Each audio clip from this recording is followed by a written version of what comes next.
It's time to start Dishin Days with your hosts Tony Moore, Michael Mattis, Justin Lee Hareld, and Araceli Aviles. And now, let's dish. Why, hello, everybody. Welcome to Dishin Days, where we're serving up a full dish of this week's episodes of Peacock's exclusive #1 award-winning hit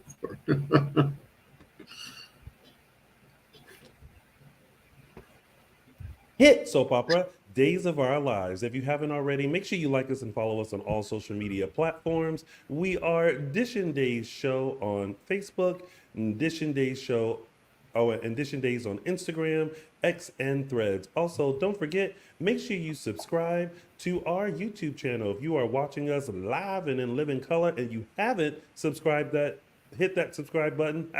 What are you waiting for? Make sure you go ahead and hit that subscribe button and also the bell notification. That way you'll never miss when we're going live. And while you're there, just kind of do a search around our YouTube channel. We have all of the previous episodes of Dishin Days, plus many interviews with many of your favorite Days of Our Lives stars when they came into our studio, when they arrived here at Day of Days, at the Daytime Emmys. So take a gander, leave a comment, let us know what you thought.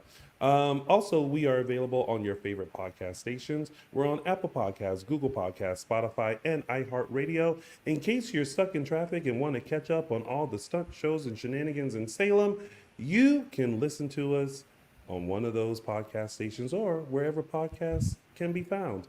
Also, make sure you show some love to our former co-host and my chocolate twin, Mr. James Lott Jr., who is serving up a couple of dishes of his own. He has a recap of Bold and the Beautiful, General Hospital, and The Young and the Restless, which is something that James cannot relate to.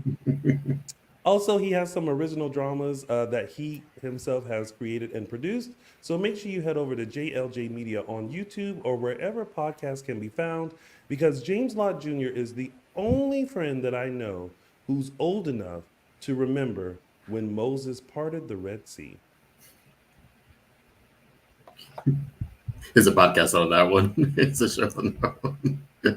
It is. And make sure you tell us your thoughts and share your comments down below, because we want to hear from you. All right. Well, there was a kerfuffle because as we were starting, I was getting a message that was like, "Oh, you have to have a certain blah blah blah to now stream on what's that thing called? Facebook? X." Oh, really? And I was like, what is this? So now I'm like, okay, we are streaming. Now it was just like making sure that we're streaming where we're supposed to be. And we are. So now that that's out the way, what did you guys think of this week's episodes of Days? I'm very good. And it's clearly a lead-in week, but it did feel like there was enough movement, obviously, to the big stuff coming next week. Mm-hmm. Yeah, I liked it. I thought it was a really good week. It was also like, concise. I felt like the past couple of weeks, like everyone's been on the show and there's been so many different storylines going all at once. I felt like we still had a good amount this week, but they like toned them down or like, sort of compacted them, so it was easier to kind of follow and watch. I felt like this week was like, I was like, yeah, this is what Days used to be. Because I was at the edge of my seat. I didn't, like, no shade to some of the other storylines, but there was one day I was like, can we just concentrate on this? Like, I don't need you to go back and forth. I need you to just stay fixated on this. So it was in my opinion, it was a very good week. Yeah. And it's a very good week when I feel like I'm really paying attention. All right. Well, let's break it on down, everybody. It is now time to start Dishin Days. Okay. Well, we all have our own tempos. All right. So let's get things started with our first storyline, which is EJ's what? Comeuppance.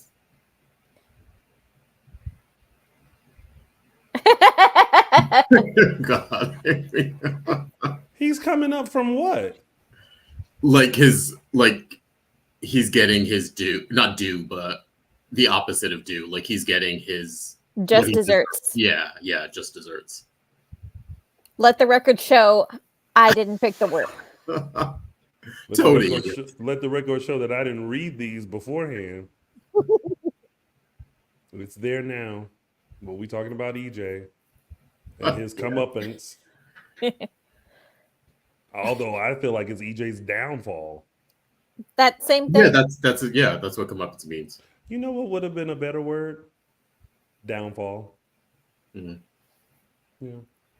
I appreciate Justin's love of the written word. I'm glad you do. I appreciate his love of the written word too. I just wish he would write the right word. Let's move on before the show goes down to two hosts. Where are you going? Not here. Huh? Not here. Oh. Many have tried to start their own. Many have failed. Next week on Dishin Days, Dictionary Club. Yes, it's always Dictionary Club around here. Okay, so this was a lot. Hi, Mom. That movie recommendation. I love that my mom talks to me as if like we don't talk on the phone. Like I literally talked to her like a couple of hours ago, and she did not mention this movie. But thank you, Mom. Okay, everyone Mom, watch Lord The Beekeeper. Okay, yeah. They better send you a Now back to the show. Wow. There's a lot to discuss of the comeuppance. Not adding syllables. What did y'all think? A lot. First, Dan did an amazing job. So good this week. Yeah, I will say like it's funny because the sort of like breakup scene with him and Nicole where they were like hashing things out and really like not in the square, but when she got back to the mansion and they were talking at the bottom of the stairs. Even though it was sort of like their breakup, I was like, oh, this is why we like them two together. Do you know what I mean? Like, this is why I wish they would have, this storyline had played out much differently in that, you know, he would have been the father. Like, I like those two together. I think they're so good. They're so talented. And I don't know. To me, it was a breakup scene in a weird way, especially fueled by her anger. But to me, it just cemented why these two characters should be together and should sort of be scene partners. So yeah, it sort of had the opposite effect I think it intended to. I will say the lead up to this has been great and the payoff was greater because I feel like we saw the I'm trying to keep everything together EJ for quite a bit. Yeah. And I feel like Dan did such an amazing job doing that to where when everything hit the fan at this conference, he still tried to keep it together. Yep. But where he completely lost it was when he got drunk and threw that glass into the fire. Yeah. And was just like, ah! And I was just like, yeah, this is a moment where you have tried to keep this secret, to tie this loose end, to do all this stuff. And now everything that you worked hard to like not come to light has just come to light like that. And it was so good. And when I was looking at Ari Zucker do her work, I was like, man, this is so good. This is soaps. This is daytime, like all of it. And I mean, you know, I'm gonna say this. Are y'all happy now? Right, I know. Are y'all happy now? Yeah. Nicole and Eric are together. Are y'all happy now? Is it me or do y'all feel like the breakup of EJ and Nicole happened so quickly? Like there was no thought, there was no understanding, there was no nope, you can't talk to me about it. It was like, I want a divorce. Here's my ring back. I'm grabbing my baby. I am out. I'm like, what about Holly? I know that part was pretty glaring when she came back too, and then I thought she was gonna say, "Oh, I came back for Holly," and she didn't mention Holly, and I was like, "Okay, girl, like you're not helping your case here about Mother of the Year."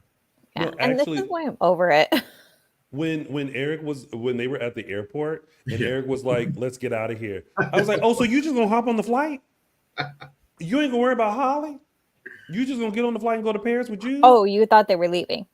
I when he said, "Let's get out of here," I didn't know. Yeah, I I actually, yeah, I thought he meant the plane.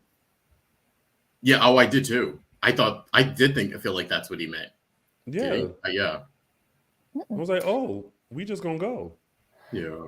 I don't know. I'm just over it at this point. I feel like it was, Brady and Nicole are fan service.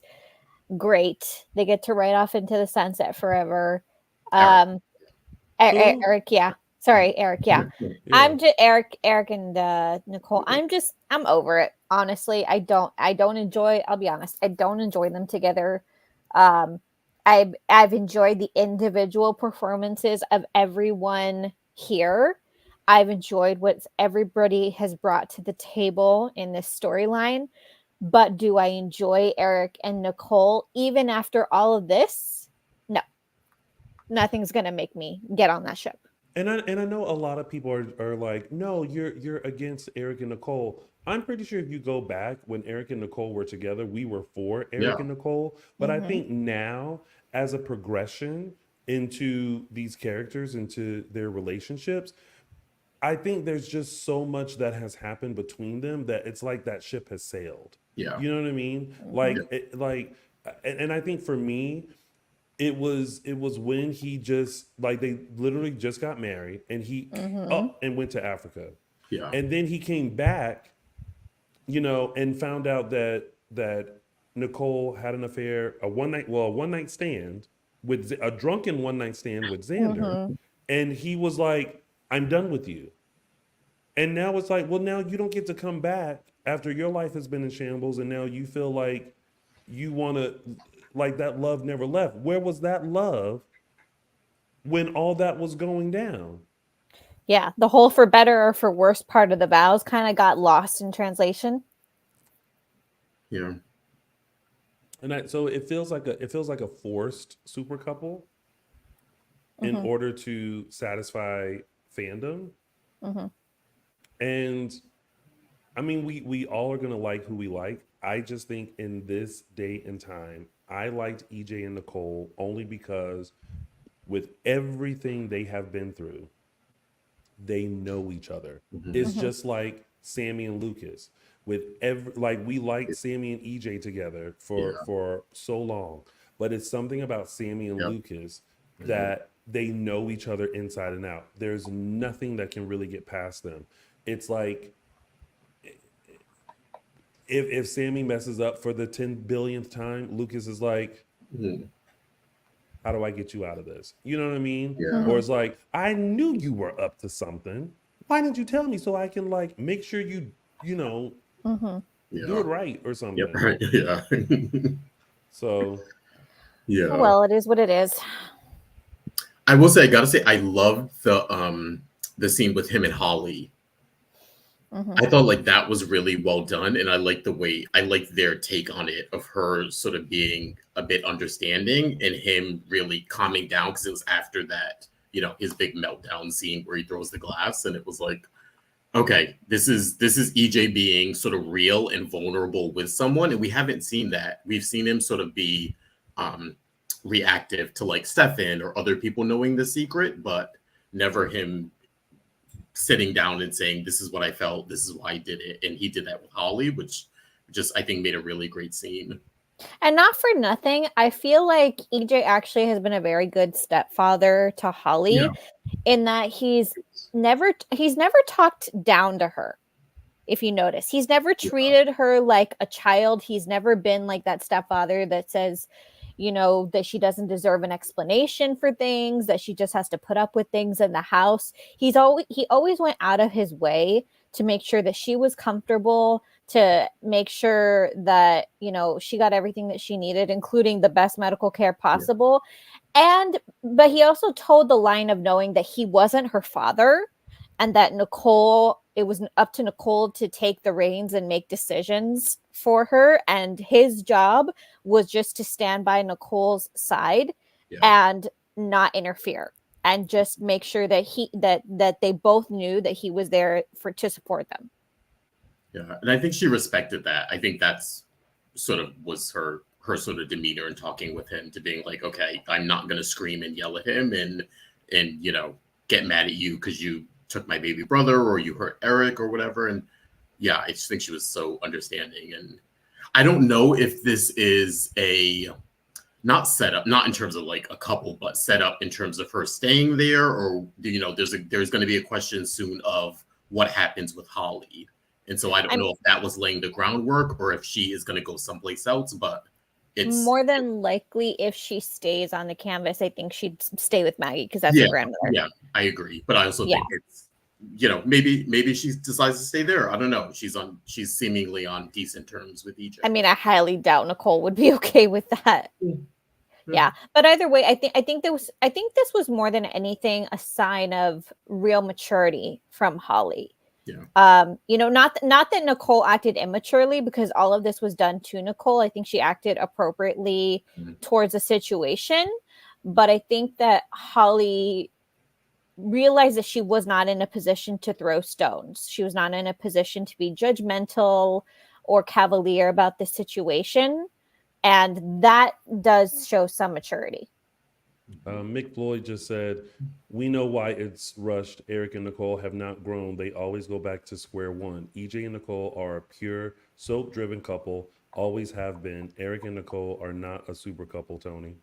Well, you ain't got to tell me. No, but actually Mick makes a good point of, you know, what is the difference between, you know, a soap, I guess what he would coin a soap-driven couple, which I guess I'll interpret as maybe like a plot-driven couple, and versus a super couple. Because a super couple is one that has instant chemistry. It stands the test of time with all its trials and tribulations. And it does grow. It grows and matures, and it doesn't necessarily look the same as when it started. John and Marlena are the super couple to point to, but they're not the same people that they were when they started. I mean, John was quite literally a different person than when their relationship first started. And actually, the scenes with Doug and Julie this week they also made a very good point, to point out that Doug was far and away not the person that he ended up being. Granted, the man was in his 90s, but still, them as a couple, their early days, they were not what we see and know them as today. Mm-hmm. Well, because, you know, they grow. Mm-hmm. I don't know. I mean, I knew this was coming. I saw the writings on the wall when the baby wasn't EJ's. Mm-hmm. And I was just like, well, here we go. I also think for me, a lot of it is like they've been telegraphing them for so long. I feel like if they really committed to having Nicole with EJ and like let that play out, and then, you know, somewhere down the line something happened that pushed Eric and Nicole together, I'd be more okay with that. But I feel like ever since they got together, each with different people, they both marry different people, it's been telegraphed. Like every time they're in scenes together, they're wanting each other, they're longing for each other, they're kissing, they're getting drunk and sleeping together, they're, you know, getting drugged. And it's, you know, it's been telegraphed since day one. It's like, okay, enough already. Like, just, you might as well just put them together then. Yeah. But see, I feel like there's a difference between when we see Eric and Nicole together, that there's always this like feeling of like, oh my God, y'all are like resisting each other so bad, right? I don't think I ever felt that. I always felt like it was they're supposed to be resisting each other, or they're being put in these situations like the whole one night stand. I ate one of the bad donut, bad biscuits. You know, like it always felt forced and not natural. And I think I was me personally, I was just very more comfortable with EJ and Nicole, and I just felt like it was a force field for Eric and Nicole to have this sort of like longing for you. Because did it make any sense that she got drunk and kissed Eric? Mm. You know what I mean? Like Yeah. it's like it's kind of like, oh, okay, we made that part happen because we know where we're going. Mhm. Yeah. It didn't feel like a natural Yeah. No, that instinct to do. Yeah, I would say like all of their growth and their real natural chemistry, their real natural longing happened prior to 2016. Hmm. I'm sorry, but everything after that hasn't been the same. Yeah. Oh, happy Monday, NDD. Said in my country, Dishin Days is always on Monday. What country are you in? Where are you watching us at? Mhm. Um, yeah. I am wondering though how this is going to affect Gabby and Stefan, Yes. because Stefan was not happy, and Gabby was just kind of like, I know what it's like as a parent to not be around your child, Mm-hmm. and I was not gonna let Eric go through that. Yeah, I think that was BS, but I You Yeah. think think so? 95% of it was I hate EJ and I want to get back at EJ. I think 5% of it was it's Eric's child and this, I'm doing something Mhm. nice or something good. I think that was 5% of it. I think the other 95% of it was I need to screw over. Remember, he's the one who essentially put her away and didn't want to listen to reason. Yes, and in the Yes. back of Stefan's mind, all he's hearing is the alarm bells of there is one more thing that EJ knows Yep. that can completely blow up my life. Well, he doesn't know. EJ Wait, what? knows. No, he doesn't know that Ava and Yes, his. he does. No, he would have said that. He would have told. Remember, because remember, Kristen and Stefan were talking, saying EJ can't find out. Why do I think he knows? No, Somebody no, EJ clarifies for doesn't me. know. Okay, I'm That's almost positive he yeah. does. That's the But thing that's Oh, hanging in the balance. That yeah, if but he that's does the know, yeah, at the very least, it's dangled out there. yeah, because it would have been tit for tat in yeah. that He would Okay. have definitely completely blew up their marriage if he knew. Okay. Oh, absolutely. Yeah. Yeah, but no, that is the thing that's hanging over sort of Stefan's head of like, what can EJ do to me now? And Okay. also in credit to Stefan, he was being truthful about keeping that secret from EJ. He didn't Yeah. like this was all Gabby. He sort of didn't want to go to war with EJ. He was very much settling into a truce, we'll say, and not maybe getting along with EJ, but getting on good terms with him. So I part of me feels a little bit bad about him that it was sort of that was sort of snaked from him a little bit, and Gabby gave him no warning about that. But yeah, because he's in a weird place too. He didn't want to do this to EJ, but he's gonna be on his wife's side at the end of the day. Do you all think Gabby was right for revealing that? Um, From I a mean, revenge standpoint, sure. I mean, I I think can't from blame her for doing I, it. I mean, yeah, I think from all standpoints, whether it be revenge or genuinely the right thing to do, yes, I think she did the right thing. Do I think that her motivations were pure? No.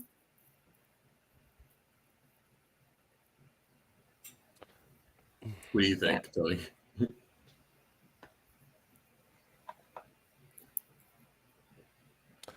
I don't know. I don't think I mean, I love, just how sassy she was, and she was just like, I'm at this conference, you getting on my Mhm. nerves, I'm spilling the tea. Yeah. Hmm. But I just don't, I don't know. I'm just not sure if I think what I'm wrestling with is I love the fact that it was revealed the way that it was, Mhm. but I'm just kind of like, Gabby, did you have to be the one that, like, you literally just got out of jail? Like, couldn't you just like be in bed eating your favorite snacks with your man, just like for a little bit? Do you know what I mean? Yeah. She's never been a passive person. Mm. I'll say Well, that. I want to see what other people say, and I'm gonna put up a poll on our Instagram account that asks if Gabby, if you believe Gabby was right for revealing the truth about Jude. This is a tough call I mean, I love the way it was revealed because I wasn't expecting that. But then I'm kind of like, did you have to?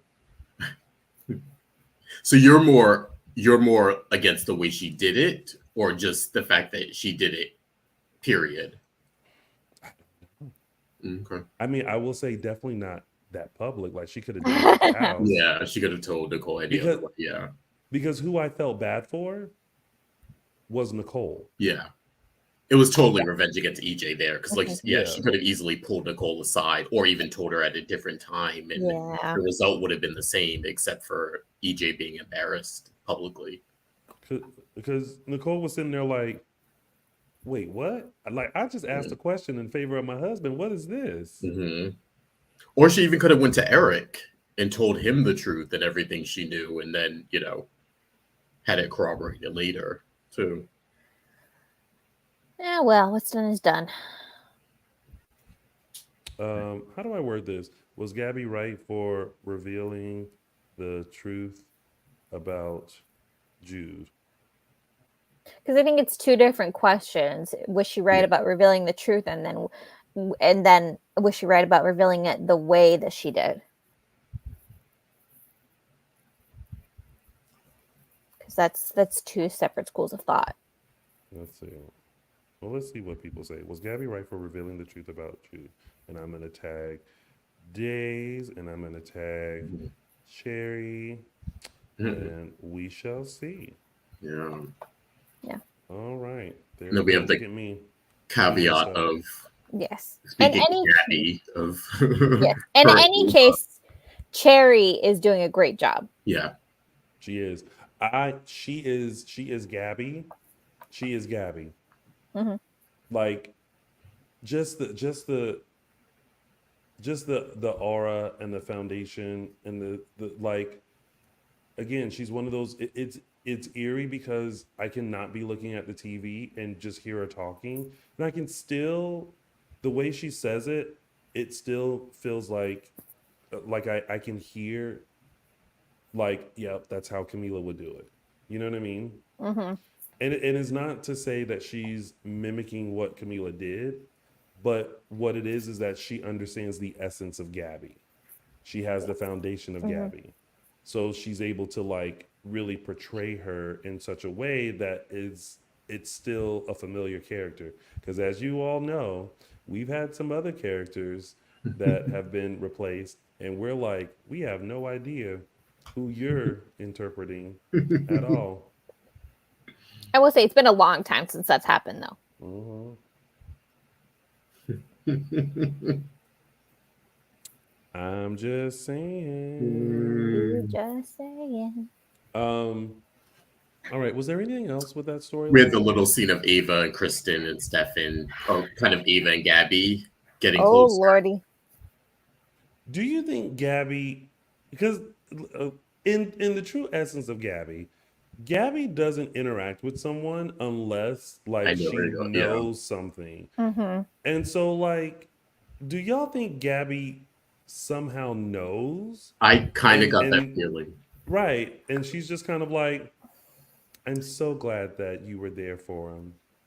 I wonder if Anything she's like else? fishing.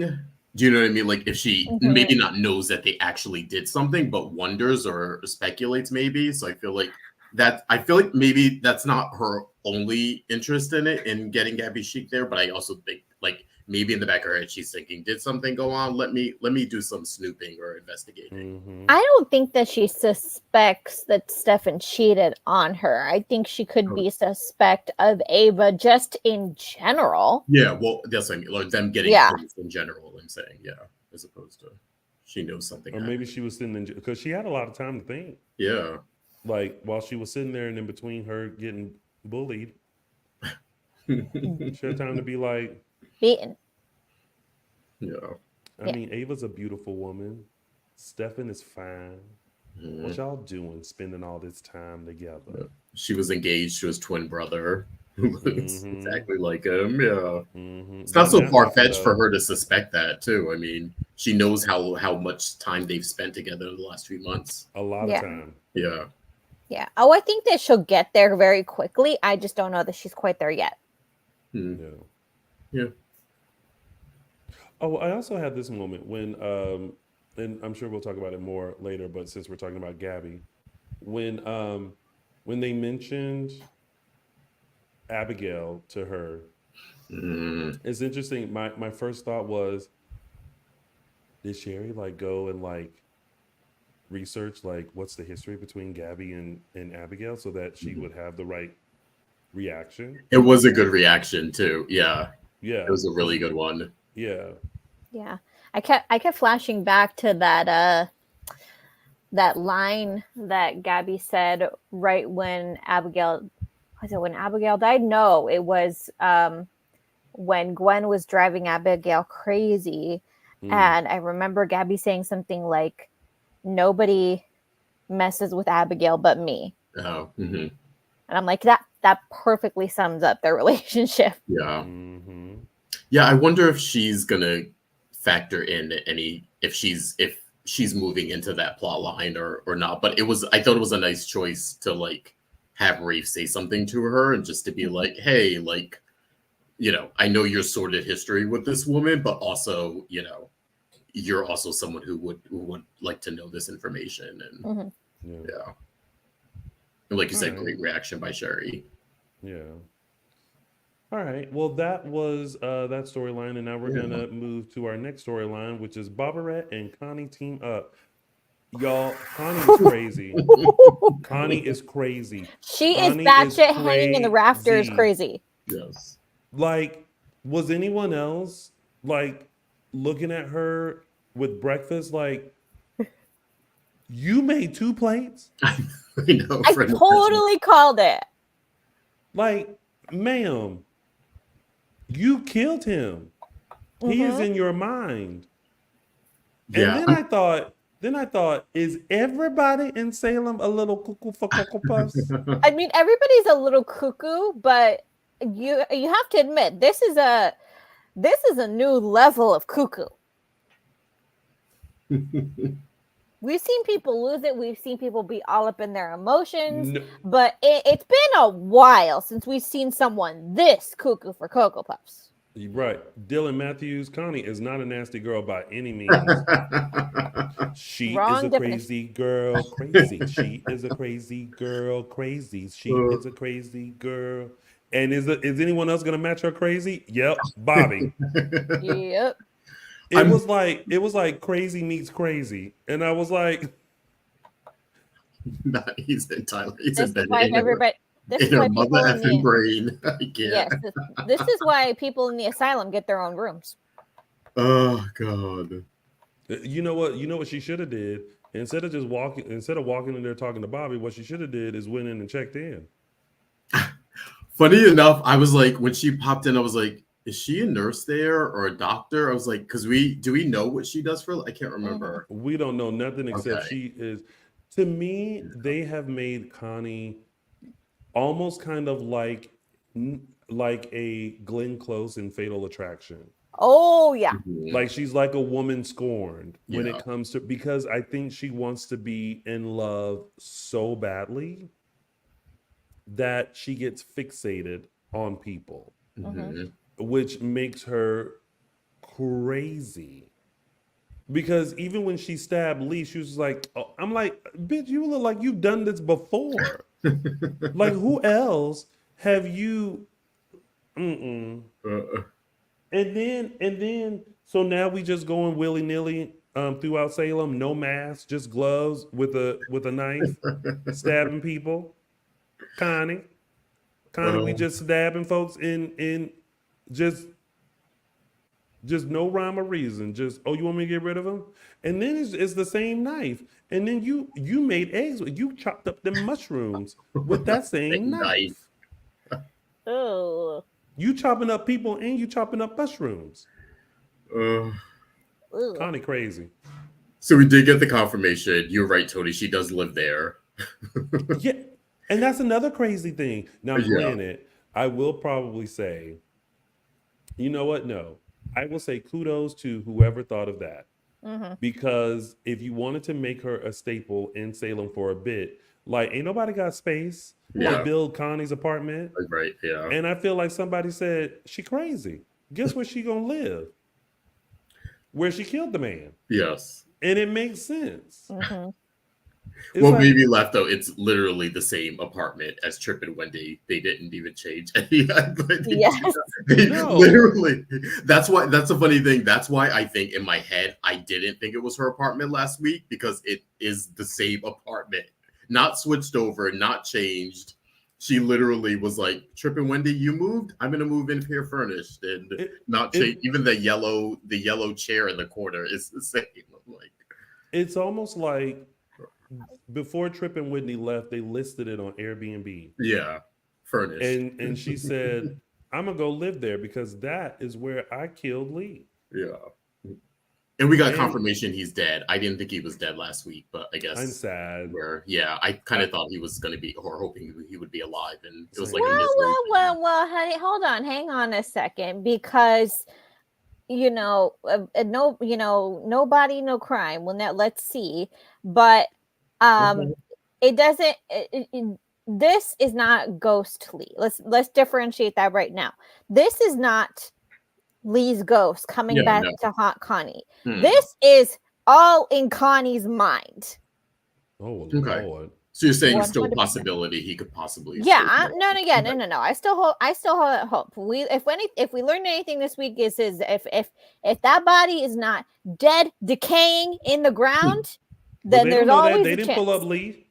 That's They ain't true. pulled up Lee yet. Well, yeah, well, we don't know. His body. We don't know, but we can. And we don't know that, so I can safely say, and this is all Connie's, in Connie's mind, in her cuckoo mind. Yeah. Mick Floyd, thanks again for another Yes, $10. thank you. You know what? It should be like if you. No, I don't want to do that. But Mick Floyd says the story is too wacky. How can Marlena just release Everett? At least I get to look at Bobby.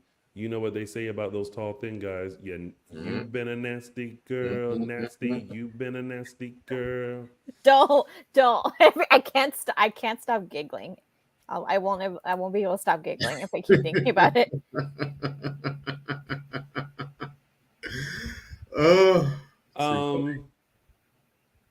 But yeah, I Bobby teaming up with her. And it's like, how random. Yeah. Like, y'all, that private area that they talk in is crazy. And especially on that night, you got one side where Bobby is trying to fight Everett. Then you got Cuckoo for Cocoa Puffs Connie sitting there in a gown. Right. Oh my God. Gown. With gloves. With gloves. Which I also thought to myself, you know what? Whoever thought of this Arthur Murray ballroom thing to put her in this dress and these gloves, smart, because her fingerprints were on nothing. That's true, yeah. Because she was wearing gloves. I didn't even think about that. Yeah, that's true. Yeah. In a way, there were some people who were upset at this, felt like plot wise it came out of nowhere. It but did. It did. However, it makes so much more sense. And as much as this situation makes any amount of sense, it makes more sense that Connie was the one that did this than a random encounter with Gil Carter. Yeah, that's true. Yeah. No. Really? No. as Lee said, that was months ago. That was a whole year ago. Well, Wait. as of now, that they went out on that on the date. So I feel like her fixation would have happened sooner than now. It took time to build And we ain't building. Mhm. And I in also her would have mind. believed Gil, because it also could have been one of those things where, I don't know, something happened, there was a tussle or something, and maybe Lee came around the corner, thought he was an intruder, started throwing stuff at him or something or whatever. No, but this is why it makes sense, because it makes more sense, because had it been an encounter with Gil, I think that it would have been different. That Lee would have put up a fight, and there would have been signs of a struggle, and there would have been a tussle, like you just said. But with Connie, it was literally just this crazy woman let herself into my apartment, and when I said no, I don't want to go on a date with you, she went crazy. I can't believe you believe that more so than a tussle. I can't Because believe. I believe Y'all are that crazy. Not I real, believe that not real life, Tony. No, but I No, believe I know, but I'm talking about plot wise. That's crazy. I know. I believe that it could have happened, Yeah, but she's not. crazy. But not. I know. I believe that a tussle with Gil could have happened, Tony. Just not with him being stabbed in the back. I don't know. Then it would have been an actual tussle. Y'all know as well as I know, revealing Connie as the killer is definitely a what moment. Yeah. Yeah, no, it is. Agreed. I'm just saying it makes a smidge more sense than Gil.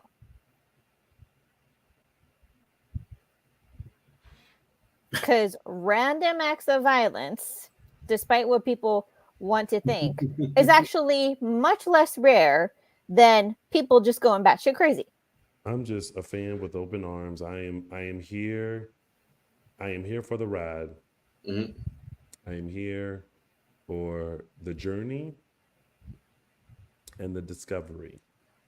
Listen, I gotta say, Connie's efficient. She gets to it. She made that deal with him the night before, and then we saw the end of the week was her stabbing Rafe. Like she didn't need weeks to plot this out. She didn't need to go back and forth with Bobby. She said, "We got a deal. Okay." I'm gonna need her to have sat. Care of. I just wanted her to sit with it with 30 more minutes. To what else do I need besides gloves? Do I need a like a stealthier outfit? Like Connie stabbed Rafe like that was on her to-do list. Yes. Because she's crazy. You know who she reminds me of, but an actual crazy version of it? Who? The character in She-Devil, played by Roseanne. Oh. Do y'all remember that movie? Yeah. Mm-hmm. Where she made a list on how to get back at her ex-husband. It's almost Connie is almost like that. It's like, how do I get back at people? Oh my God. But instead of like slowly playing karma, she she's just like, how to get back at Lee? Stab him. Oh, Bobby will keep my name out of his mouth. Oh, you need Rafe out of the way? Stab him. Yeah. The next morning. She's efficient. She sticks to her word. Now, if she stabbed anybody else, she might as well be up there with the necktie killer. And I just feel like if people saw Julie Dove in the street, that they're going to want to be like, oh, do you have a knife? And they're going to want to be like, or... those those pictures that people. Anybody who's coming to Day of Days, please don't do that. There's security. Well, don't bring a knife. Please don't do that. Don't bring a knife. But I remember like a lot of people when Rob was the necktie killer would be like, I have a red tie. Oh. I don't know, this story is very Connie just lives in her own world. Mm-hmm. She just be talking to herself, and she has convinced herself, no, it's not my fault. It's Gabby's fault. I'm like, did you watch the same flashback we did? And Baby, that I'm was you glad that put the knife back there. they cleared up the Lee naming Gabby at the end. They give a little bit of an explanation to that because I was like, that's still hanging out there. Yeah. Oh, Yeah. I must have missed that. What did he say? He basically was like, that was a warning to Gabby that Connie may come after her, as opposed to him saying Gabby killed me. He was saying Gabby, like, she might be the next victim, kind of a He thing. loved her. He was trying to warn her. Warn her, yeah. Then have enough strength to finish your sentence. Don't just be He was like, dying. Gabby. Like, can you Yeah. can you say to Like, help protect Gabby, yeah. Gabby, protect Yeah. Gabby, get Gabby. Like, Yeah. Gabby didn't do it. Like, why didn't he say Connie? Yeah. Whatever, yeah. Then it wasn't. That wasn't thought of yet. Didn't they ask, like, who did this to you? Okay, so maybe we should do an experiment. Tony, let's wait until you're dead asleep and then have someone shake you and see what's the first thing that comes out your mouth. You know what the first thing that came out of my mouth this morning when I woke up? Alexa, stop. Because I had set an alarm last night. Your two Alexa words. went off. Alexa, stop. I mean, I feel like in the morning, those wheels get to turning quick to where I would have been like, breakfast. I'm just saying. Then we have Bobby with the. How did they fall for that? How did they fall for that? First of all, don't try to act like you didn't fall for it. Oh, hell no. Y'all ain't gonna sit here and act like Tony, he did the John hypnotized thing. The same thing we've been talking about John. We've been laughing about John doing. He literally was like, "Oh, I'm good. She's pressuring me. Let me get out of this. Let me." And what drove me crazy is that I can completely understand how Jada fell for this, but Marlena, you are a freaking trained professional. It's one thing to let him convince you that he has turned back into the other personality. It's quite another thing to let him convince you to release him. It's like, come on. I just felt like, okay, fine. Well, I fell for it because when he went, I was like, oh, well, that's convenient. You just now Everett finally came through. And then when he snapped back, I said, oh. Did anybody else fall for it? Was I the only one? Now, if he didn't make the deal with Connie, then I would have believed it. But since the deal with Connie was on the table and he couldn't say anything, I was like, okay, well, he's obviously trying to get out of it, so he doesn't have to tell Jada. But no, if he didn't make the deal with Connie, I would have been like, oh, he's Everett now. Like that, that triggered something in him or something. But I don't know. I must be around kids too much because I automatically assume somebody's up to some BS. Oh, not Dylan talking about you on the island by yourself. Well, I'll stay here by myself, honey. I sure will. Because, well, then kudos to Blake Bears because the acting skills had fooled me. He sure did. He said, ooh. I said, now how we not gonna know that Connie? Okay, now all of a sudden everyone's okay, because he even did the like Everett does. I know. Y'all know that like deer in the headlights. Yeah, no. Everett has. It was good acting. It was definitely good acting.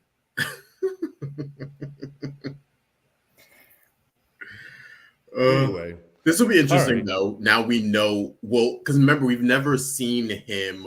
We've only seen Everett as Everett and Bobby as Bobby. Two separate personalities, two separate agendas. Now we have, this is sort of like, not necessarily, but it's sort of like the evil twin thing, where the evil twin takes over for the good twin kind of thing. So I think that'll be an interesting twist to the story. Now he's auditioning for Body and Soul. He's so real. And then, of course, the week ended with Rafe getting stabbed.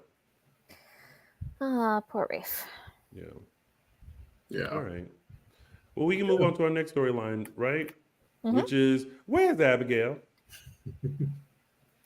Well, First of that's all, a that coffin looks like a body never touched it. I know, right? I know. Mhm. There's not an earring. There's not a piece of fabric. It's almost Nope. like they just like None what in it. was it not an open casket Mm-mm. for the funeral? Obviously not. This is not literally the same plot, but this is basically Will's plot line, him coming back to life. Yes. Oh. At But I think they're least switching it. But I think I personally don't think Abigail is alive. I think that's Huh. going to be the twist here. So I think Oh, okay. that's Well, where that's that's where it's going to happen. But I don't know. I could be wrong. I just don't think she's alive. I tell you this, that girl that is lurking in that video, she better not have a microchip of Abigail's memories. Like, And talking about, I'm Abigail. I was like, no, you're not. I'm just happy that they got the professionals to dig this time. That wasn't the case with Will. Who got did? very- Who dug up Will? Very dirty, very messy. Who dug up Will? Am I remembering this wrong? Why do I have a memory of two guys in the woods digging up a grave? Well, to be honest, there's a point where I just don't even remember either. I'm Yeah. like, there's been too much I storyline. thought Sammy had Will Dug, but anyway. Yeah. She probably did it with her hands. Yeah, I still think this is weirdly Clyde messing with them for some reason. Unfortunately. Then who's the Yeah, girl? I don't think she's alive. So y'all gonna book a whole new girl to lurk in the shadows? We'll see. I think this is who knows who she is and what her relationship is to Clyde, but I think he might be like this is all fake and he may be passing off that girl as why not show them a CCTV shot of her face that like something weird about giving her a 5-second clip of her from the back and you can't see her face and we don't know who she is. Does she move like Abigail? Does she not? I don't know. Not NDD saying I believe Clyde looked at what happened to Will Horton. Most likely. Well, I mean, the adventure continues as far as like, well, actually, it sounds like how people from the South, predominantly African Americans, when someone passes away, the question of, well, who got the body? Yeah. Didn't who got? Did she really pass? Who got the body? God. Yeah, I guess we don't know. But Kayla was quick to be like, we did everything we were supposed to do. We did the protocol. I don't know where that body at. Because we already did what we were supposed to have did, honey. We did it. See, this would never happen to a Latino because we believe in the open casket and everybody's kissing the forehead and everybody's feeling and saying, okay, she's cold. Okay, we're good. All right. My name is Paul and I'm on the wall. I'm going to need Jack to tone it down a few notches. No, Jack's understandably upset. Yes. Incessant screaming, though. It's like, okay. Like, it's traumatic. Yes, like he feels like bring it down 2 decibels though. Like it's stirring up all the emotions and feelings, all the things. Honestly, kind of like I think his yelling is his way of coping because if he doesn't yell, he doesn't know what to do with himself because there's what can he do? His mind is going in all different directions right now. Yeah.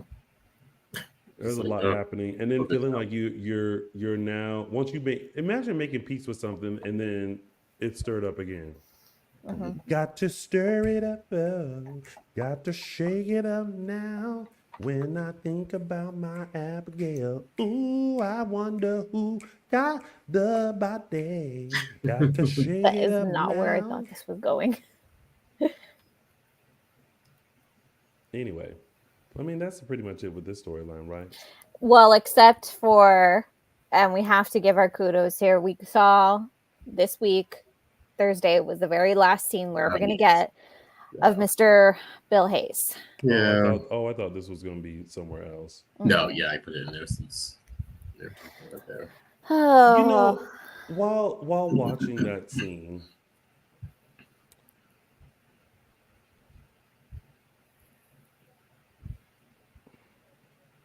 there's a couple of things I thought. Number one, if you haven't watched Bill Hayes on Jimmy Fallon,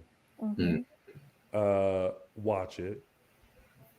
I don't think anyone really understands what an icon and a legend and a talent that man was. To be at his age and to still be so sharp and to still have so much, because we've seen this with many of our days favorites, right? Yeah. Where when they get put in that damn chair, it's like, oh shit, here we go, right? Yep. I remember first recognizing it, but not recognizing it with Frances Reed. Yeah. But even like Frances Reed, like she was still very like sharp and on it and still gave her character and everything. Yeah. But watching him, it was like, man, he's still like on it, you know? And it was such a beautiful moment. And sometimes you had to wonder, is this a beautiful moment between Doug and Julie? Or is this a beautiful moment between Bill and Susan? I mean, at a certain point, I'm not sure that there was a difference. Right. That's a good, yeah. Right. I mean, and you have to wonder if they knew this, like, y'all, this is going to be the last scene. I mean, the way that they have written him the last 6 months, ever since the Christmas episode, it felt like they were being kind of told that the writing was on the wall, that Bill was starting to lose energy. I believe I read something somewhere that said that he had actually lost his eyesight towards the end. Yeah, I actually have some stuff in news and gossip, behind the scenes stuff I'll talk about later. But in terms of what we saw on screen, I like that we got that scene. A lot of times we don't get that scene because the person passes or they're not on set, or we have no idea if they're going to be around, and we may have stuff planned in the future. But I'm glad we got that type of a scene. It wasn't a final like goodbye in tone, but I think in what they showed us, it was a nice way to physically last see the person and see Doug in that element of being with Julie. And interesting that they tied it with the Abigail stuff and showing like his concern about the family and everything and how connected he is to the Hortons. And so, yeah, I think it was a nice, I'm gonna say final scene that we will see Bill Hayes on screen, but not a sort of goodbye to Doug, if that makes sense. Yeah. Beautiful. It was so good. Rest well, Bill Hayes. Yeah. And we hope that you are shining your light down on us and you are up there just singing and having yourself a good time. And if my dad has wandered over with his bass or trombone, y'all just have a good time together. Guys, I'm still really raw from Shannon Doherty. Please don't make me cry right now. Oh my God. Things come in threes. Who was it? Or fours, actually. Yeah. Well, it was Richard Simmons, Shannon Doherty, Shelley Duvall, and which I didn't even see. Yeah. Well, Dr. Ruth was the third one. Yeah, she's been Dr. sick Ruth. for a while. Yeah. Yeah. And then it was someone else. And there was another actor. Yeah, because it was four. Was it Bill Cobbs? He died last week, but no, it was someone else. It was another person, though. Yeah. Who am I forgetting? Because it was. Well, we said Dr. Ruth. It has been a hell of a week. Oh. Yeah. Dr. Ruth, that's what it was. That was the Ruth, person. Yeah. Well, what a lesson heaven is about to get with Dr. Ruth walk in. That is a good group. I mean, those 5 people over the last couple weeks, that's a good send off. Let me tell you, Dr. Ruth better be like, listen, God, they can do this up here. Let me tell them how. Richard's gonna keep them in shape, and Yeah. Shannon is just about to spill all kinds of tea. So, well, before we get into our tidbits, rest well, everyone. But also, make sure you follow us on all social media. We are Dishin Days Show on Facebook and Dishin Days on Instagram, X, and Threads. Also, make sure you subscribe to our YouTube channel, and be sure to find us on your favorite podcast station. We're on Apple Podcasts, Google Podcasts, Spotify, and iHeartRadio. And while you're at it, go show some love to my chocolate twin and our former co-host, Mr. James Lott Jr. over at JLJ Media on YouTube. And don't forget to keep sharing your thoughts and commenting below if you're watching later, or make sure you comment in our chat. Our chat is on fire. So come on in and chat with the peoples. All right, let's get into, speaking of Shannon Doherty, our Dylan and Brenda, Leo and Carrie. First of all, I want to ask you all this, because I feel like since I've seen this, I could not unsee it. Did Carrie, or I think his name is Derek, right? Derek Yates? Yates, yeah. Did he remind y'all of anybody? No. If you kept looking at him, he just didn't have like a very, maybe possibly similar face. No. So as I was looking at him, Yeah, who'd you? I was like, I was like, who? And then I was like, oh, he reminded me a little bit of Eric Martzoff. Oh, really? Just in the Okay. face. Like I kept Oh, looking, I can was see like, it now he in that looks like picture. a- Yeah. he looks like I don't want to say younger, because I don't want to act like Eric Martzoff is old. No. But like in the face, I could was like, see, they yeah. could look like brothers, or like it's like he looks like Eric. I could see a resemblance. Yeah, in that picture of Eric on the left, I can see it. Yeah. Yeah. Yeah, I can see a little Derek in there. It's Is the it just- jawline. Right. Oh, maybe, I yeah. was trying to see where it was. It's, yeah. it's the jawline. And maybe the eyes, too. Right. Because I was like, is it just me? I'm going to put that as a poll.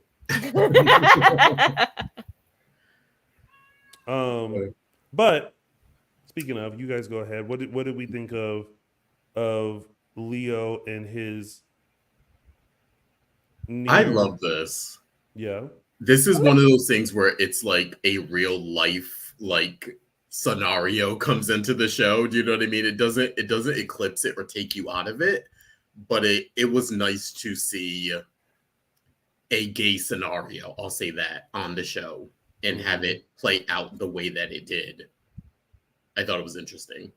Yeah. And I was here for it. Yeah. Somebody needs to explain to me the Dylan and Brenda of this. Why did we label that? Because when Carrie walked in, he mentioned how Dylan on 90210 lived in a hotel just like Leo did. Mm-hmm. And so he was making a reference to like if he's Dylan. And then Leo was like, I'm more like Brenda than Dylan. Yeah. And so that became, and then he mentioned it later before he left, something like that is really crappy timing. Yeah. And the funny thing is I named that 2 days ago. And then of course the Shannon thing happened. Or I'm here for it. I like that. Does anyone else feel like, had Carrie gone through with the hookup with Leo, that afterwards he was going to look at Leo and ask for money? Oh, I felt that the whole time. I was like, Carrie is kind of giving hustler vibes. Yeah, like he was like, "What's up, sexy?" and like take him up to the room and then make it do what it do, yeah. And then he was gonna like send him an invoice. Was I the only one that felt like that? No, I could see that. It was giving hustler, Yeah, I could see it. Yeah. I like him. I liked him. I liked the Leo and Marlena scenes. Okay, for everyone hating on the Leo Marlena scenes, y'all are just haters who want to hate because on the top of the list of people I want to watching RuPaul's Drag Race, Marlena Evans is at the top of the list. See, for me, this was a Deidre and Greg scene. Do you know what I mean? This is when they let the actors have a moment and not the characters. It was very Deidre Hall. I'm watching Deidre Hall and Greg Rickard have fun together because they get along really well and they spend time with each other. And that's what I saw. I really can't say I actually saw Leo in Dr. Marlena Evans. Like that, none of that made sense to me. Well, you couldn't see it because that's too much access to your therapist. Like you can't just go knocking on the therapist door talking about, well, I want to make an appointment. However, I still saw Leo and Marlena and I feel like because you can tell in their sessions too. There's something about Leo that gets Marlena a little, so and his presence does that. So when he was like, oh my gosh, it's time for RuPaul's Drag Race, I was like, girl, it is. Are y'all streaming it on Paramount? Like, what's the? And then when they were sitting there watching it, I was like, well, this is a cute moment because it continues to see them bonding with each other. It's kind of like, well, this isn't Marlena, but it's kind of like Hattie and Bonnie. I kind of felt like if it was Marlena, I felt like Marlena would have been like, you know what? You go home and watch it. I'll watch it, and maybe we'll mention it in our session tomorrow. I don't know if Marlena would have been like, oh, you stay and watch. I want to spend time with you. It's like, well, okay. She was at the house. Again, she likes the zhuzh of Leo, so she was like, it was like a good Judy moment. It was like a girlfriend moment. Like, okay, girl. But that's why I thought it was Deidre and Greg more so than it just came off to me more Deidre and Greg than Marlena and Leo. Okay, I posted do you think Eric and Derek look alike? I can see it. There's a lot of posts today. Should I say look alike? No. Do you think resemble each other? Resemble. That's a good one. That's a good See? Words are fun. They can be. All right, while I am posting this, what do we think will come of Carrie and Leo?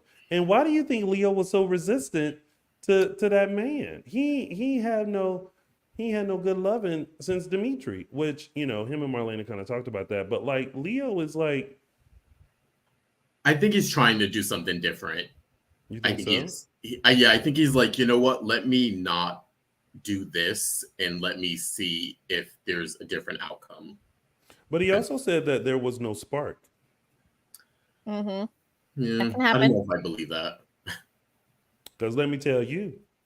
It seemed like there was a pretty big spark between. I mean,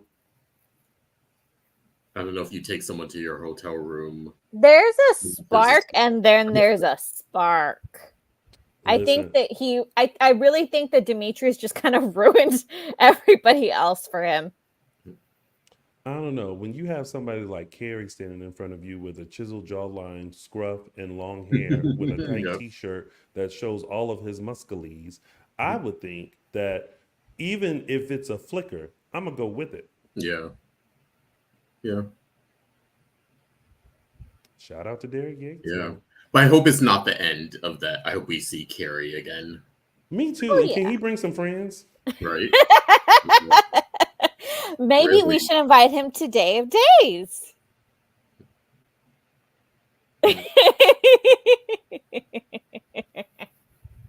I say yes. Bring him on out. I do hope there's more to the story, though. Yeah. And just like they built the Green family, I hope, Carrie has like some sort of side life too, whether he's a hustler, whether he's a barista, whether he works at the yogurt shop, whether he applied for Sweet Bits and got it, but then it closed down, whatever it is. I just hope there's more to Carrie. I hope they They utilize him. You know what? I mean, speaking of going back to utilizing people, I still wish they found some way to utilize Jason, the guy who replaced Greg Vaughn for a little Oh bit. yeah, Mhm. maybe Yeah. we'll see. Who knows? Maybe. We liked him. Yeah. Yeah. Mm.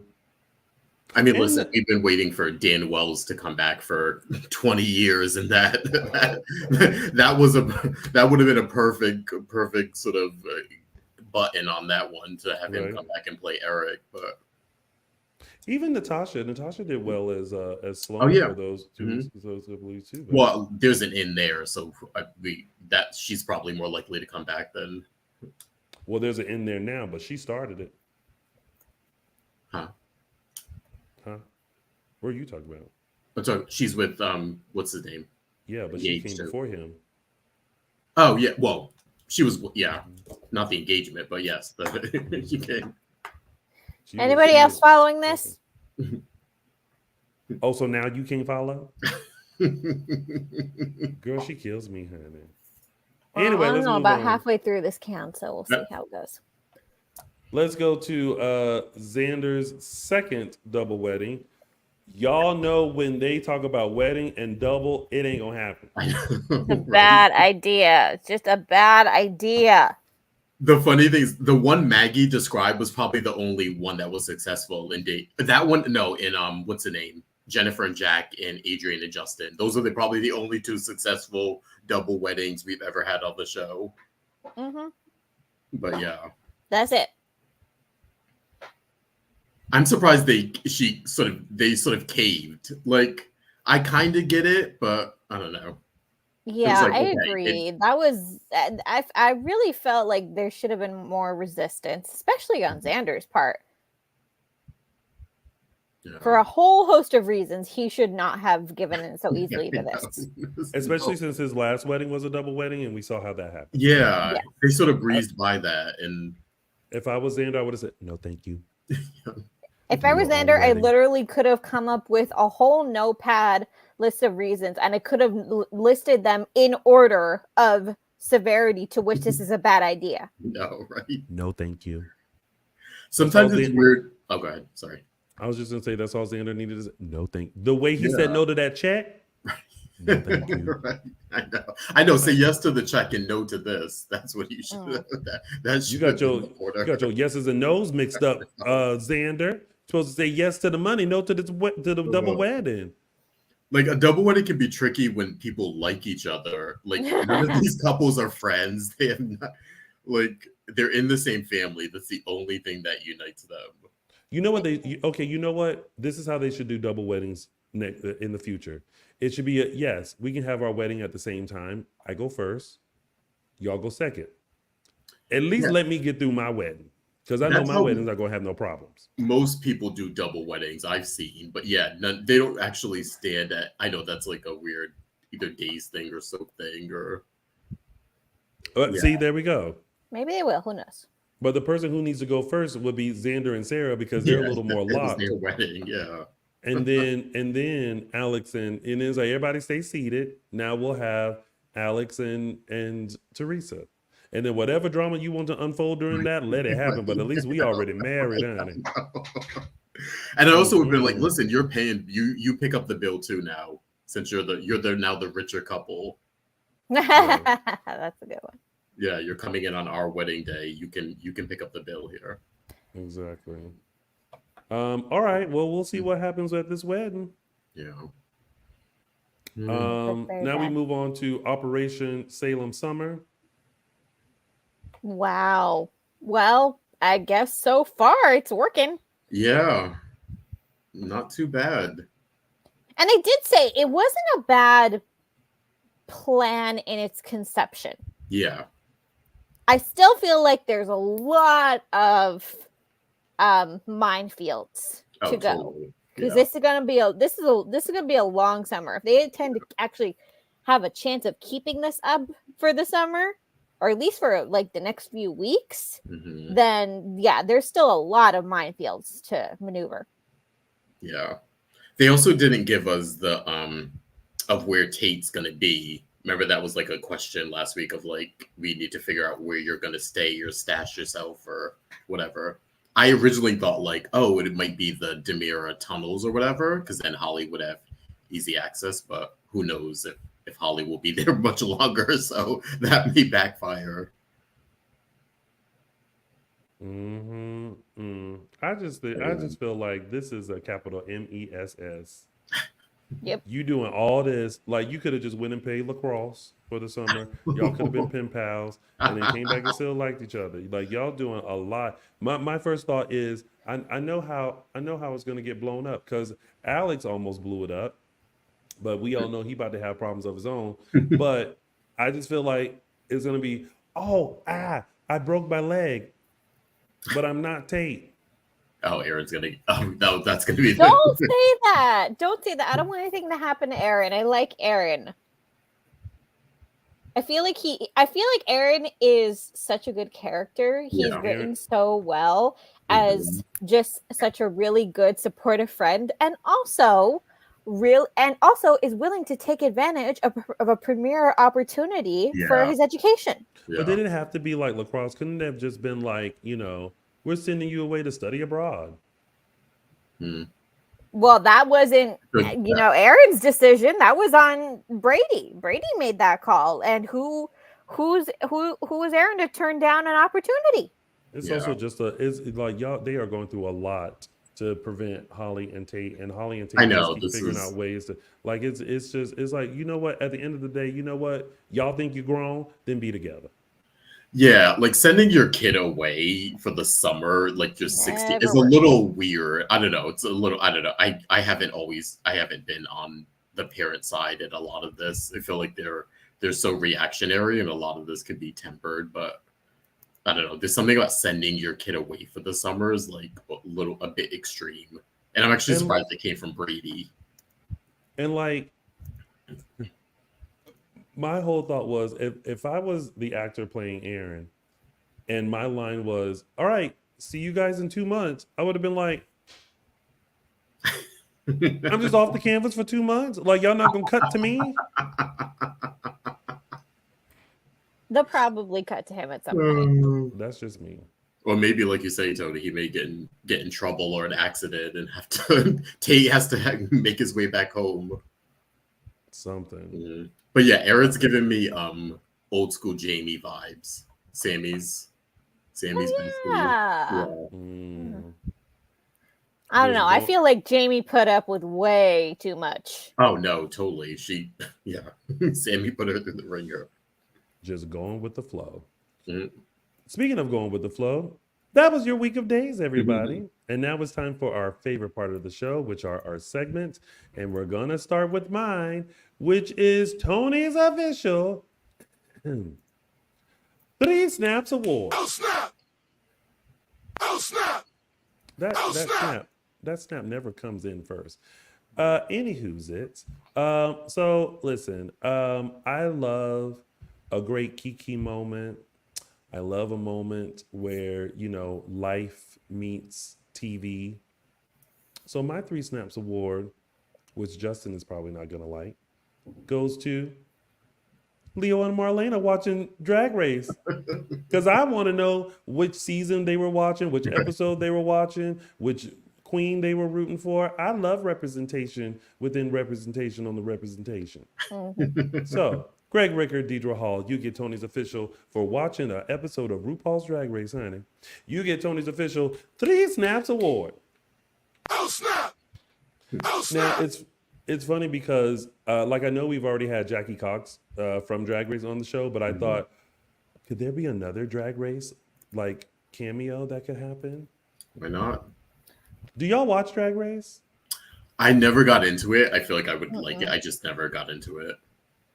Moving on. Like, I will say this. I like it. Like RuPaul wouldn't be on. No, yeah, it's like wandering around Salem. Yeah. But like a Bob the Drag Queen or a Monet Exchange or a Angela, maybe. or a Jasmine Masters, or a Mayhem Mhm. Miller, or a Jinx Monsoon, Yeah. or a who else? Well, we got Trinity the Tuck could be interesting. Ben de la Creme would be interesting. Um, there's so many possibilities. Selena S. Titties, before she was on Drag Race, she was actually one of the queens in that scene on chapter 1 of Beyonce. Oh, Mm. okay. hmm Yeah. And these are all people that you guys have no idea about, so it's fine. I know them. I just don't watch the show. Y'all let us know which queens you would like to see. Should I do that as a poll too? People Why probably don't not? know Drag Race. We'll see. Anyway, let's move it right along. I was just a fan. Anyway, it's now time for Those were the days.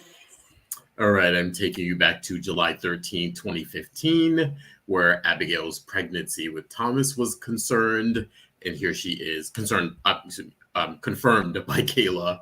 The reason why I picked this picture because she looked so distressed, because remember, she didn't know who the father was at this point. It was between Chad and Ben. Remember, she was with Ben back in the day, if you remember that. But yeah, this is a question of paternity. It was presumed to be Ben's son because that's who she was actually in a relationship with. And she had the one night stand or cheated with Chad. So that sort of became he sort of became into the mix there. And of course, we know it ended up being Chad's and how that storyline eventually unfolded. But yeah, July 13, 2015, where Abigail was pregnant, not knowing who the father was. I swear, people never know who their baby daddy is. You know who should have moved into Salem? Maury. Those were the days. And now it's time for It's a gift. And this week, It's a GIF goes to the lovely reappearance of Mr. Lee Shin in what I can describe as the only response that you give to a killer. He's adorable. I love this side of in Remington. Connie's mind, Lee. That's Remington. That's full on Remington right there. Bye, girl. Yeah. Just being adorbs. Yeah. I love it. Mhm. Well, and that was It's a gift. And now it's time for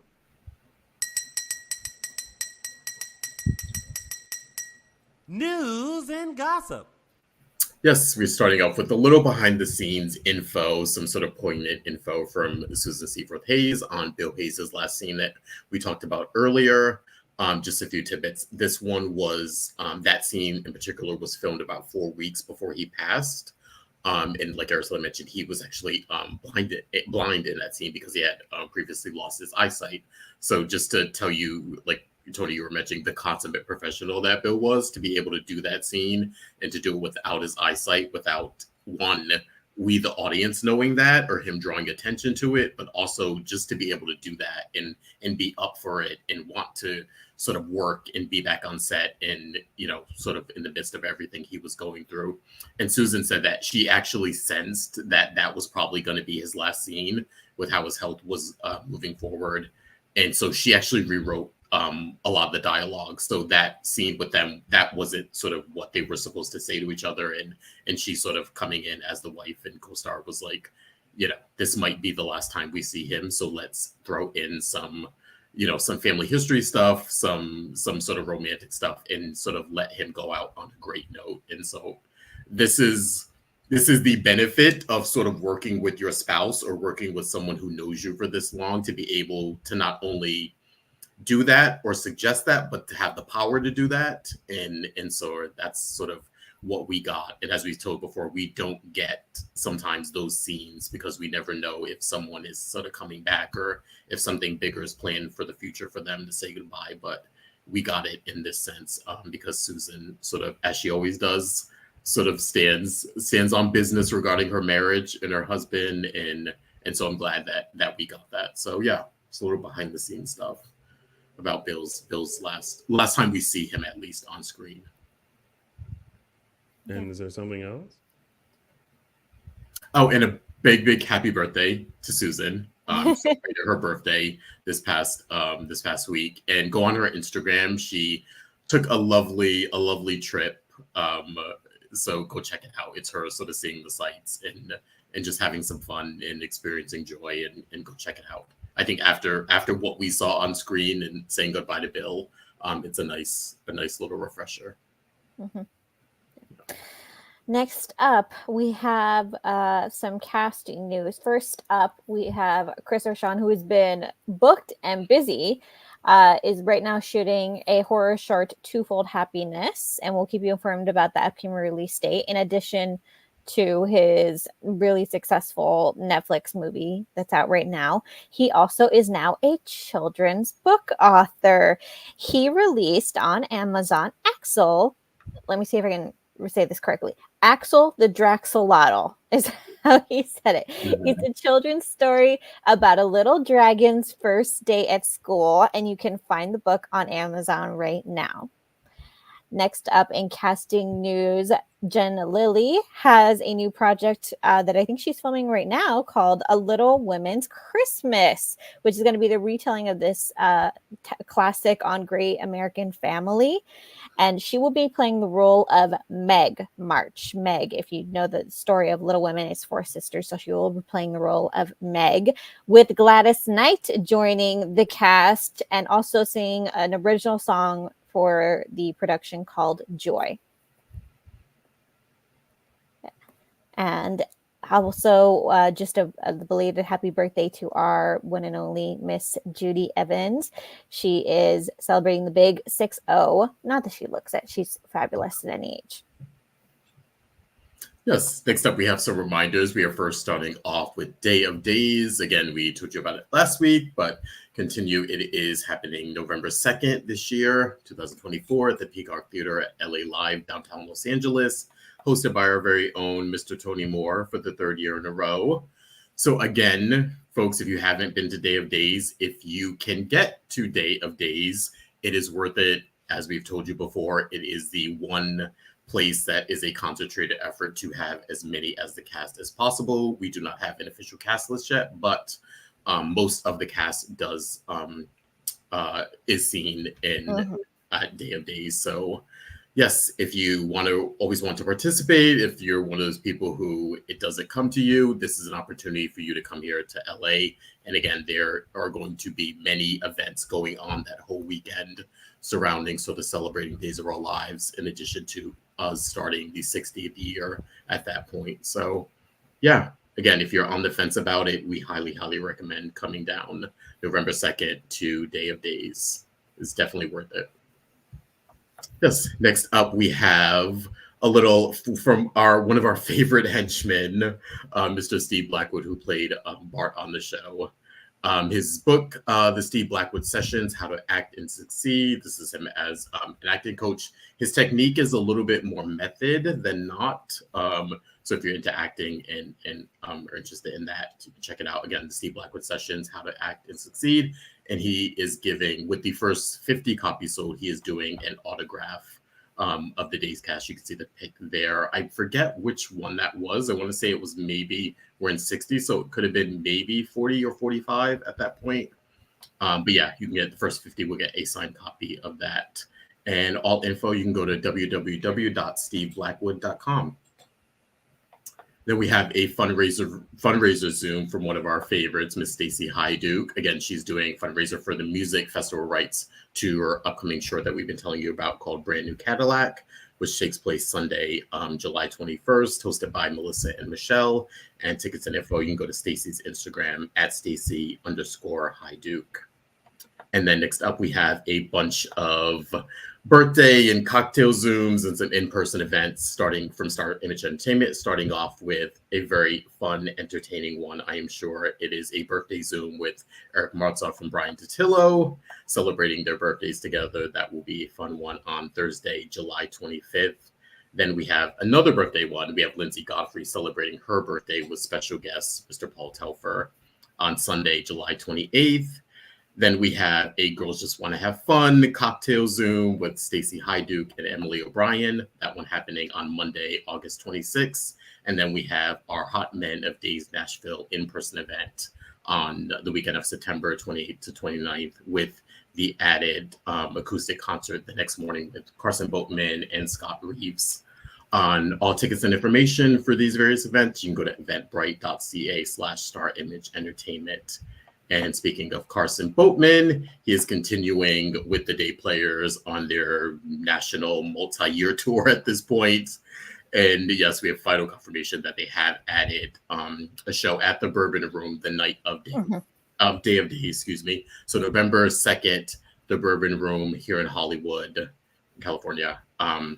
Yes, so if you are here for Day of Days, please, that is one of the many, many events that will most likely be going on that weekend. So we recommend and urge you to go check out the Day Plays band if you haven't had opportunity to see them. So yeah, sort of a 2-for-1 that weekend, or that specific day, to be exact. Yeah. Moving right along, we have some in-person events from Samantha and Friends. First one is Golden Age of Hollywood, happening this year, the weekend of September 14th to 15th of this year. And then we have one next year, which is the Winter Wonderland, which is happening the weekend of May 3rd and 4th, 2025. All tickets and info, you can go to www.samanthafriends.org. And last but not least, we have our in-person event from Camp Dream. Again, this is an organization for kids with physical and developmental disabilities. It is a fundraiser fan event with two of our stars, Patricia Darbo and Greg Vaughn, titled Soaps in the South. This one is happening October 5th through 6th of this year in Alpharetta, Georgia. Tickets and info, you can go to campdreamga.org/events. All righty, everyone. And that has been